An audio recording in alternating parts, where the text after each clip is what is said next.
Түүхс өгсөн яриа. Орос хятадын дунд тавьжуулагдсан Монгол улс сүүлийн 2 жилийн хугацаанд буцаж их нутагтаа нэгдэх хүсэл эрмэлзэл чиг хандлагатай байна. Сүүлийн 2 жилийн хугацаанд гадаад харилцааны яамны сайтаас тараасан мэдээллүүдээс үзэхэд Хятад Монгол Орос гурван улсын Москва хотод зохион байгуулсан зөвлөгөөний үеэр харилцан хамаарах тухай асуудлыг цухас үндсэн байна. Тэгвэл Ар Монгол манайд саадгүй иргэн нэгдэж чадах уу? Ар Монгол Хятадд иргэн нэгдэх асуудлыг Хятад улс эхэндээ үл ойшоо хандлагатай байсан. Тэгвэл чухам яагаад ийм хандлагатай байна? Ар Монгол Хятадаас салж зөвлөлт холбоот улсыг дагах болсон үеэс ахуулаад Хятад улс чөлөөлөгдснийхаа дараа ч гэсэн Монголын тусгаар тогтнолыг хүлээн зөвшөөрч байсан. Хожим хэдэн 10 жил өнгөрч Монголын тусгаар тогтнолыг дэмжиж байсан зөвлөлт холбоот улс айжмаар задрахад Монгол улс буруу тооцоолсноо мэдсэн бололтой байдаг.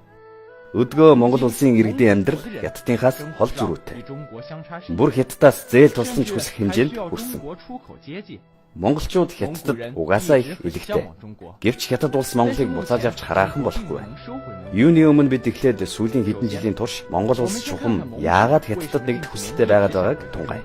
Нэгдүгээрт Монгол улс нөмөр нөөлгөө алдснаас хойш Макао, Хонконг мэтийн нэгэн адилаар Хятадд буцаж нэгдээд Хятад улс дотор өөртөө засах хүсэлтэй болсон.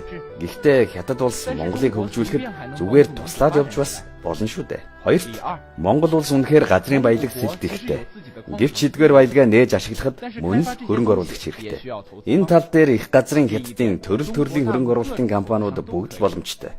Гуравдугаарт одоо Монголд зааж чиглүүлдэг, тусалж дэмждэг ямар нэгэн их гүрэн хэрэгтэй байгаа. Яг л урдын зөвлөлт холбоот улс шиг тийм нөмөр нөлөө. За мэдээж өөр зөндөө олон шалтгаан бий. Тэгвэл Монгол улс Хятадд иргэн нэгдэх асуудалд Хятадын талд хэсэг хугацаанд цааргалж ирсэн нь цаана учир шалтгаантай. Юуны төрөнд холдоод олон жил өнгөрсөн ч Монгол улс Орос улстай мөн л салшгүй холбоотой хэвээр байна. Монголыг буцаа нэгтгэх асуудал бол нэг өгүүлбэр, нэг бичгээр шийдчих асуудал биш. Үүнээс гадна Монгол бол эртний Хятадын үеэс л үргэлж онцгой халамжийн дунд өөртөө засч ирсэн бүс нутаг. Бусад улсын нөлөөнд дунд буцааж хураагаад хэрхэн захирах вэ гэдэг ч бас маш том асуудал. Нэмж хэлэхэд хамгийн гол нь Монгол өөрөө буцаж нэгдэх хүсэлтэй байгаа энэ үед Америкийн нэгдсэн улс тэдэнтэй дотн харилцаа үүсгэх гэж оролдож байна. Монгол гэх энэ хэсэг газар Хятад Орос хоёр гүрний дунд байгаа нь Америкийн нэгдсэн улсын хувьд тун ашигтай.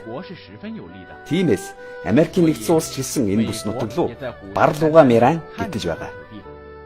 Азар Монгол улс Америкт эргэлзэж тэнэглэсэн хандлагатай байна.